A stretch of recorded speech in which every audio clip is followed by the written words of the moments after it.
16వ శాసనసభకి ఏకగ్రీవంగా ఎన్నికైన సభాపతి శ్రీ చింతకాయల అయ్యన్న పాత్రుడు గారికి హృదయపూర్వక నమస్కారాలు, మీకు శుభాకాంక్షలు.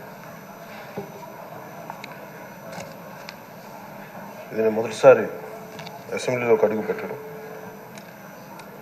ఇలాంటి సుదీర్ఘ రాజకీయ అనుభవం ఉన్న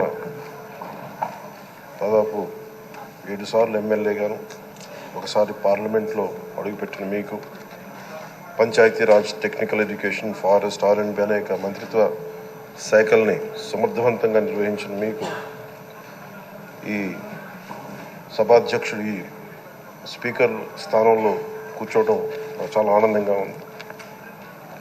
ఇన్ని దశాబ్దాలు ప్రజలు రాజకీయ జీవనంలో ప్రజలు మీ వాడి వేడి చూశారు. మీకు కోపం వస్తే ఋషికొండను చెక్కినట్టు ప్రత్యర్థులకి పదునైన ఉత్తరాంధ్ర యాసలో గుండు కొట్టేస్తారు. ఒకటే బాధేస్తా ఉంది సార్, ఇకపైన మీకు తిట్టే అవకాశం లేకపోవడం. కానీ ఇక మీద సభలో ఎవరు తిడుతున్నా దాన్ని ఆఫ్ చేసే బాధ్యత మీ చేతిలోనే ఉంది. మీరే మైక్ ఆఫ్ చేయాలి. అంటే మా చిన్నప్పుడు నేను చూసేవాడు, ఒకసారి అల్లరి చేసే అబ్బాయిని క్లాస్ లీడర్ చేసేవాడు చిన్నప్పుడు మా స్కూల్లో. కానీ ఇన్నాళ్ళు ప్రజలు మీ వాడి వేడి పలుకులు, మీ ఘాటైన వాగ్దాటి చూశారు. ఈ రోజు నుంచి రాష్ట్ర ప్రజలు మీ హుందాతనం చూస్తారు. డిబేట్స్ వెనకాల దాక్కుని సంస్కారహీనమైన భాషల్ని, భావాల్ని రకరకాల మాధ్యాల్లో విరజిమ్ముతూ ఉంటారు. దాని నియంత్రణ మీ ఆధ్వర్యంలో ఇక్కడి నుంచే మొదలవ్వాలి. ఇందాక సభా నాయకులు, గౌరవ ముఖ్యమంత్రి శ్రీ చంద్రబాబు నాయుడు గారు చెప్తారు, ఆడబిడ్డలు ఏ విధంగా నలిగిపోయారు ఈ రాష్ట్రంలో గత 5 సంవత్సరాల్లో. చిన్న లేదు, పెద్ద లేదు, ఎవరని లేదు.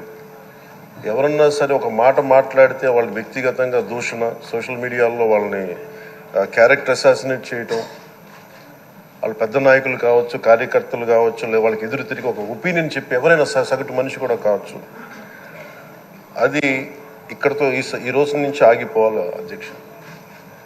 అది మీ ఆధ్వర్యంలోనే మొదలవ్వాలి.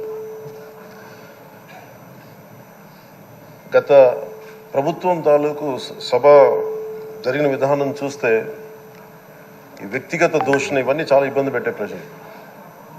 ఈ రోజున వాళ్ళకి 11 సీట్లకు పరిమితం అయ్యారు, ఈరోజు లేరు, ధైర్యం లేదు వాళ్ళకి.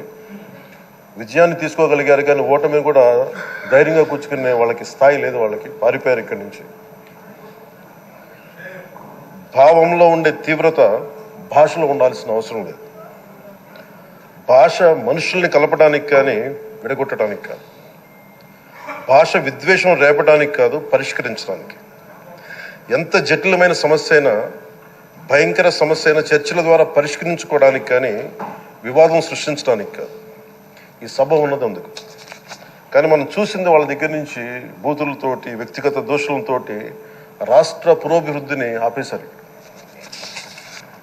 అలాంటి సభ కాకుండా ఇందాక మన పెద్దలు శ్రీ గౌరవ ముఖ్యమంత్రి చంద్రబాబు గారు చెప్పినట్టుగా ఇది భవిష్యత్తుకి ఇది ఒక ప్రమాణం అవ్వాలి. 2047 వరకు ఇంత అద్భుతమైన స్థానంలో మనకి ఆంధ్రప్రదేశ్ తెలుగు జాతి ఉన్నత స్థాయికి వెళ్ళాలంటే ఈరోజు మనం వేసే ప్రతి అడుగు అది భవిష్యత్ తరాలకు ఒక నిర్దేశక ఒక టచ్ స్టోన్గా ఉండిపోవాలి, గిట్ రాయిగా ఉండిపోవాలి. ఈ రోజున ఈ సభలో ఉన్న గౌరవ సభ్యులందరూ చట్టాలు చేయడానికి ఉన్నారు, చట్టాలు ఉల్లంఘించడానికి కాదు.